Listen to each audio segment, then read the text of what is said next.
How's it going, everybody? This is BeatTheBush. Today I'm going to talk about 100% reinvestment in yourself. This concept is something I've been playing with since the beginning of the year, and I am seeing amazing results. It probably is something that if I had a son, I would tell them. The analogy I like to use, and I get really excited when I explain it to other people, is that think of a startup.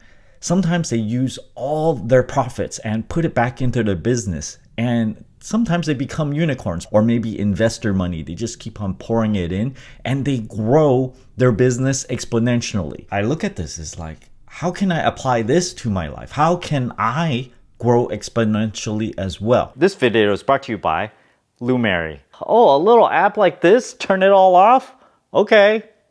RGB lighting can also reduce eye strain because it lights up the perimeter of your TV. Lumeri makes a recessed lighting RGB lighting kit with an HDMI sync box. The recessed lighting here and here also syncs up with the back of the TV. Press play under multicolor and voila, it all syncs up. Let me show you the different colors it can do. Look at all green. I made my own ceiling with this floating shelf. Upward facing dimmable lights and also downward facing dimmable lights. Makes it really kind of cool. Let's see the next one. Blue.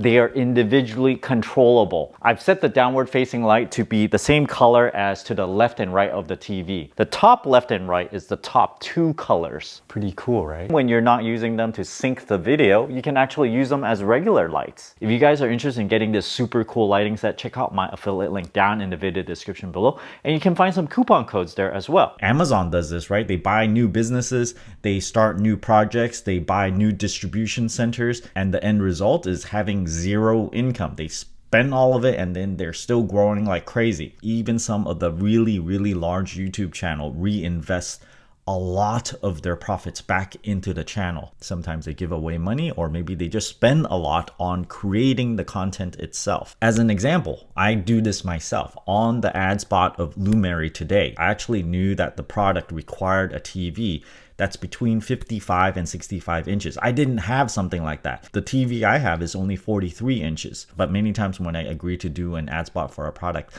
sometimes it falls through. Sometimes I say, okay, yes, let's do it. And then the product never arrives. So when the product finally arrived at the doorstep, I'm like, oh crap, I gotta buy a TV. So I went and bought a 65-inch TV. I used to not spend so much on reviewing products because I think, hey, they should be paying me, and why should I buy the shelving that's needed in order to mount all this stuff? Maybe they need to pay me for the installation fee, paying for the wires. These days I have a certain budget I can put into the videos, and it just makes things a lot smoother. Think about what happens when other advertisers see that I put so much effort in those ad spots. No expenses spared.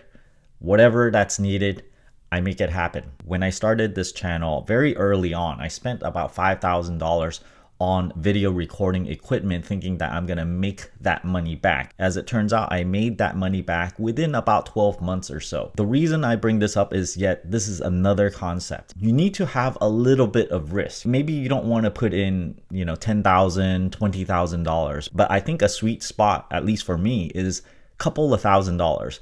Something that I can risk, and if I never make my money back on that, it's okay. I only risk a small amount. And in my personal life, I've done this over and over again on my DIY channel, which is sort of separate from this finance channel over here. Earlier this year, around March, I decided, yeah, I'm gonna spend like $5,000 on products. I'm just gonna buy it outright for the explicit purpose of reviewing them. And the idea is to make the reviews and make the money back on those products. At the time of purchase, it's more like a risk buy. It's an investment that I did not know I was gonna get all my money back. But 3 months later, it broke even. And right now, whatever I'm earning on this channel, I'm putting it back into this channel. 100% reinvestment is only possible if you have like a side gig and you have something else that makes you money for your daily expenses, and you spend it in such a way as to build the business and make it even bigger. And this whole concept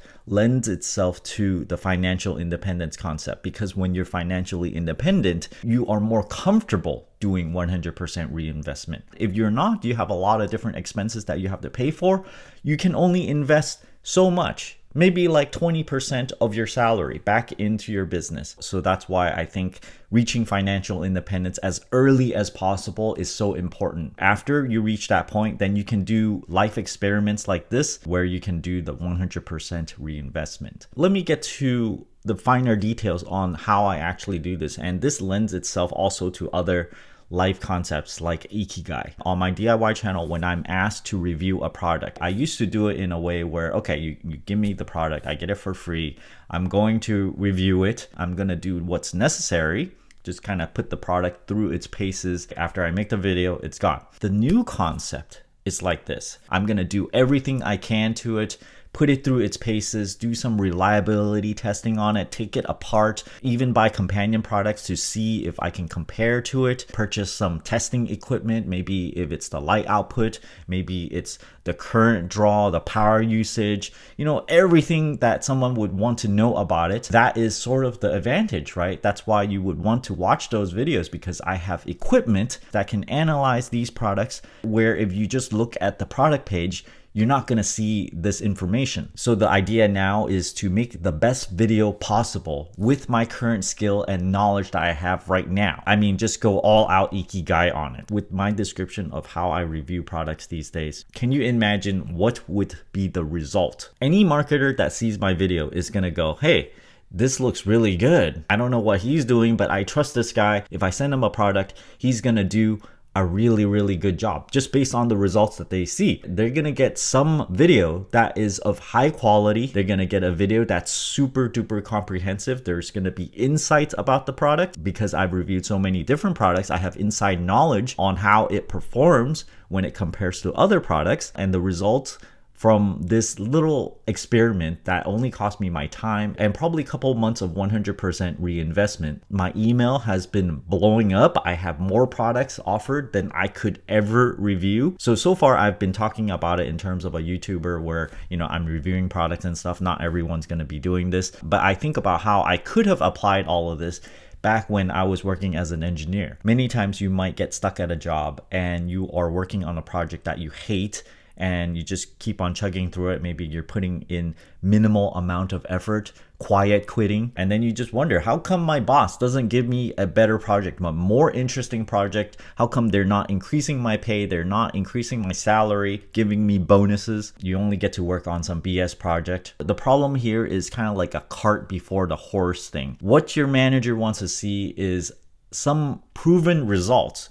They need to know that you are able to handle such a project first before they give that project to you. They want to see that you are operating at that next level before they give you that raise, before they give you that promotion. So given what I've learned right now from, 100% reinvestment, giving it 100% for any product video that I do. So no matter what kind of boring project it is, just try to blow it out of the water. Just put so much work into it. Do it in such a way that says, I am overqualified for this particular project. The same thing happens when I go eat out at some particular restaurants, where when you eat it, it's like, wow, it tastes so good. You can just feel the quality and care that the chef has put into the food. I saw a chef when they were selling the pastries, right? It sells out before like 10 a.m. or so. You go in, you say, I want a croissant, a chocolate croissant, whatever, right? And then he goes and picks each one carefully. This is the motion that he does. He goes like this. He grabs it. He very carefully places it on a wire rack. And when he gets close to the wire rack, he slows down his motion and carefully places on there, releases the grabber, and then it sits there. Normal hourly wage workers don't care about the pastries. They don't care if it's crushed. They just want to do their job, get these people through as soon as possible. But this guy, he cares about the pastries accidentally being crushed or not, right? He wants them to be as pristine as possible when it reaches whoever's buying them. So just from that motion, I feel like he's probably the pastry chef himself. Now this has to do with Ikigai, being in the zone, just anything that you do. If you are super into it, playing basketball, right? That's all you're focused on. Or like making videos, right? If you're just so focused, making it perfect, review that object as well as you can. It's a premium product. The viewer is going to consume it. It's like It feels good to watch it. You can apply this to anything in life. Put extreme care and all your effort into something, and good things will come. Thanks for watching this video. I hope you guys enjoyed it. Don't forget to give me a like and subscribe for more.